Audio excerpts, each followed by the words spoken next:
కాత్యాయని మహామాయే భవానీ భువనేశ్వరి సంసారసాగరే మగ్నం మాముద్ధర కృపామయే బ్రహ్మ విష్ణు శివారాధ్యే ప్రసాదం జగదంబికే మనోభిలషితం దేవి వరం దేహి నమోస్తుతే వరం దేహి నమోస్తుతే. వ్యాస మహర్షి జనమేజయ మహారాజుకు ఇలా చెప్పాడు. ఓ జనమేజయ, మిగతా వ్రతాల కన్నా దాన ధర్మాల కన్నా ఈ దేవీ నవరాత్రి వ్రతమే చాలా గొప్పది. ఈ వ్రతం ధనాన్ని ఇస్తుంది. ధాన్యాన్ని కూడా ఇస్తుంది. సుఖ సంతోషాలను ఇస్తుంది. ఆయస్సును ఆరోగ్యాన్ని ఇస్తుంది. స్వర్గాన్ని ఇస్తుంది. మోక్షాన్ని కూడా ఇస్తుంది. ఈ నవరాత్రి వ్రతం విద్యార్థులకు విద్యనిస్తుంది. ధనం కోరేవారికి ధనం ఇస్తుంది. సంతానం కోరేవారికి సంతానం ఇస్తుంది. ఎలాంటి సందేహం లేకుండా ఇది అందరికీ అన్ని కోరికలను తీరుస్తుంది. నవరాత్రి వ్రతం ప్రోక్తం నకృతం గేన భూతలే స కథం విభవం ప్రాప్య మోదతే చ తథా దేవి.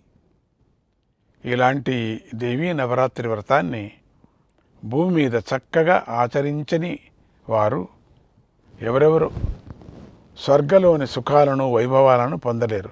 ఎవరు ఆచరించలేరో ఎవరు వాళ్ళకి ఈ జన్మలో రోగంతో పీడించబడటానికి, ధనలక్ష్మి లేక దారిద్ర్యాన్ని అనుభవించటానికి, సంతానము లభించకపోవటానికి కారణం గత జన్మలో వారందరూ అమ్మవారిని పూజించకపోవటమే. కనుక అలాంటి వారందరూ ప్రస్తుత జన్మలో అయినా తమ తప్పును తెలుసుకొని అమ్మవారిని పూజించాలి. అలాగే మాకు ఇహలోనూ పరలోనూ దివ్యమైన భోగాలు కావాలి అనుకునే వారందరూ కూడా అమ్మవారి పూజను తప్పనిసరిగా చేసే తీరాలి. ఎందుకంటే త్రిమూర్తులు, అష్టదిక్పాలకులు, సకల దేవతలు చండికాదేవిని అర్చిస్తున్నారు. ఇక మానవ మాత్రుడు అర్చించకపోతే ఎలా? అర్చించి తీరాలి. మనకన్నా అధికులైన దేవతలు, పితృదేవతలు సంతోషించి అనుగ్రహించాలన్నా కూడా అమ్మవారి యొక్క స్వాహ, స్వధ అనే నామాలనే స్మరించాలి. ఆ నామాలతో చేసిన యజ్ఞయాగాదులకే దేవతలందరూ సంతోషిస్తారు. భక్తులను కోరిన కోరికలు తీరుస్తారు. విశేషంగా అనుగ్రహిస్తారు. ఇలా అమ్మవారి దయ ప్రసరించటం వల్లే బ్రహ్మదేవుడు సృష్టిస్తున్నాడు. విష్ణుమూర్తి రక్షిస్తున్నాడు. శివుడు కల్పాంతంలో హరిస్తున్నాడు. ఈ సృష్టిలో దేవి అంశలేని పదార్థం లేదు, ప్రాణి లేదు. అలాంటి చాముండీదేవిని నవరాత్ర దీక్షతో అర్చిస్తే మహాపాతకాలు తొలగిపోతున్నాయి. సుఖ సంతోషాలు వృద్ధి చెందుతాయి. ఇందులో ఏమాత్రమూ సందేహం లేదు. ఈ దేవీ నవరాత్రి వ్రతానికి సంబంధించిన సుశేలుడనే ఒక భక్తుడి కథను చెబుతున్నాను వినో. పూర్వము కోసల దేశంలో సుశేలుడనే ఒక వైశ్యుడు ఉండేవాడు. అతడెప్పుడూ సత్యమే మాట్లాడుతూ ఉండేవాడు. శాంతంగా ఉండేవాడు. అతడికి దగాలు చేయటం, మోసాలు చేయటం తెలియవు. అతడందరికీ దాన ధర్మాలు చేస్తూ ఉండేవాడు.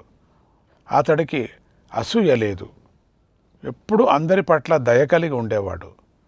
మంచి గుణాలతో నడుచుకుంటూ ఉండేవాడు. ఇలా ఇన్ని మంచి లక్షణాలు గల అతడిని అందరూ సుశీలుడు అని పిలిచారు.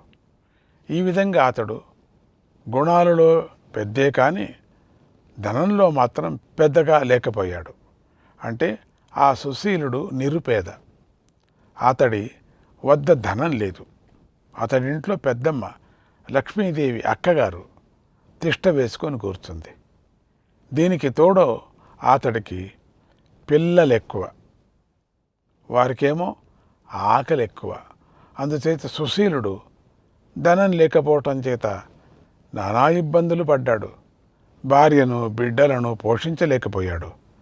అడవికి వెళ్ళి పళ్ళు ఏరుకొని తెచ్చుకొని అందరికీ ఒక్కొక్క పండు ఇచ్చి మంచినీరు త్రాగి బ్రతుకు బండిని నడుపుకుంటూ వచ్చాడు. ఇంతలో పెళ్ళిడుకు వచ్చిన పెద్దమ్మాయికి పెళ్లి చేసి సంతోషించాడు. కానీ ఆ సంతోషం ఎంతో కాలం నిలవలేదు. ఎందుకంటే అల్లుడి గారికి అతడి ఇల్లు కన్నా మామగారి ఇల్లే నచ్చింది. అందుకని అతడు కూడా సుశీలుడి ఇంట్లోనే తిష్ట వేసుకొని కూర్చొని తినటం ప్రారంభించాడు.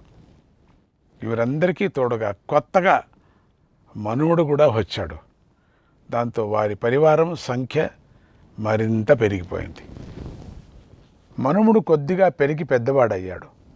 వాడికి ఆకలి కూడా ఎక్కువైపోయింది. వాడు ఏడుస్తుంటే సుశీలుడు ఏమి తెచ్చి పెట్టలేక బాధపడేవాడు. ఒకరోజున మనుముడికి ఆకలి వేసి ఏడుస్తుంటే సుశీలుడు ఎంతో ఓదార్చాడు. అయినా ఆ బాలుడు ఆగలేదు. అందుకు సుశీలుడు కోపించి వాడిని బాగా కొట్టాడు. వాడు ఇల్లు విడిచి ఎటో వెళ్ళిపోయాడు. అందుకు సుశీలుడు ఎంతో బాధపడ్డాడు. ఇది ఇలా ఉండగా రెండో పిల్లకు పెళ్ళి అయ్యవలసిన సమయం దగ్గర వచ్చింది.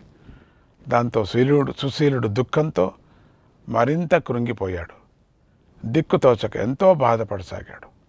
ఒక రోజున వీధిలో ఒక విప్రుడు వెళుతూ ఉండగా సుశీలుడు ఆయన దగ్గరికి వెళ్ళి నమస్కారం పెట్టి ఇలా చెప్పాడు, అయ్యా, నా బాధ వినండి. నేను ధనం లేక నానా కష్టాలు పడుతున్నాను. నా వాళ్ళందరూ ఆకలితో మలమలా మాడిపోతున్నారు. నేను వారి బాధను చూడలేకపోతున్నాను. ఒక ముద్ద అయినా వాళ్లకు అన్నం పెట్టలేకపోతున్నాను. ఇక వాళ్లకు పెళ్ళిళ్ళు ఎలా చేస్తానో, ఏం చెయ్యాలో నాకు తెలియటం లేదు. ధనం లేనివాడు ఎందుకు పనికిరాడు.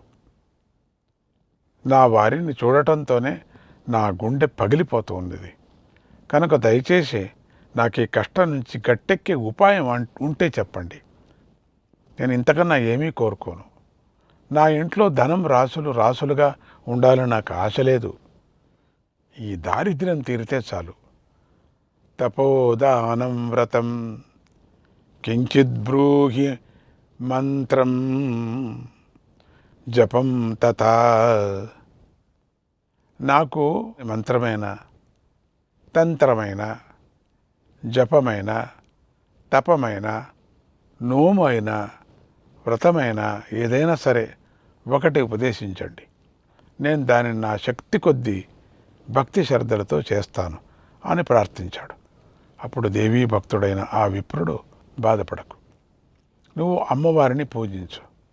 శరత్కాలంలో ఆశ్వేజ మాసంలో శుక్లపక్ష పాడ్యమి నుంచి 9 రోజుల వరకు దేవీ నవరాత్రి వ్రతాన్ని చెయ్యి. పూర్వం శ్రీరాముడి దండకారణ్యంలో సీతాదేవిని పోగొట్టుకున్నప్పుడు ఈ దేవీ నవరాత్ర వ్రతాన్ని చేశాడు. అమ్మవారి అనుగ్రహంతో రాముడు రావణాసురుణ్ణి వధించి తిరిగి సీతాదేవిని పొందాడు. సిరి సంపదలను పొందాడు. సామ్రాజ్యాన్ని పొందాడు. అందుచేత నువ్వు కూడా దేవీ నవరాత్రి వ్రతాన్ని చెయ్యి. నీ దారిద్ర్యం తొలగిపోతుంది. నీ కోరిక తీరుతుంది. నీకంతా శుభం జరుగుతుంది అని అమ్మవారి మాయాబీజ మంత్రాన్ని ఉపదేశించాడు. దానిని సుశీలుడు గ్రహించాడు. నిష్టగా 9 సంవత్సరాలు దేవీ నవరాత్రి వ్రతాన్ని ఆచరించాడు.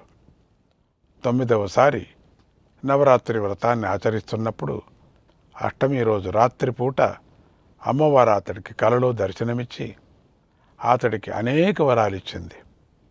దాంతో అతడి కోరికలన్నీ తీరాయి. ఇది దేవీ నవరాత్రి వ్రతం యొక్క మహిమ. ఎలాంటి కష్టాలైనా ఈ వ్రతం తొలగిచ్చేస్తుంది అని ఉపదేశించాడు వ్యాస భగవానుడు. అందుచేత అందరూ ఈ నవరాత్రులలో భక్తి శ్రద్ధలతో ఆ సేవలంతా చేసుకోండి. అమ్మవారి అనుగ్రహం మీపై ప్రసరించి మీ సమస్యలన్నీ తొలగుతాయి. మీ కోరికలన్నీ తీరుతాయి. శ్రీమాత్రే నమః.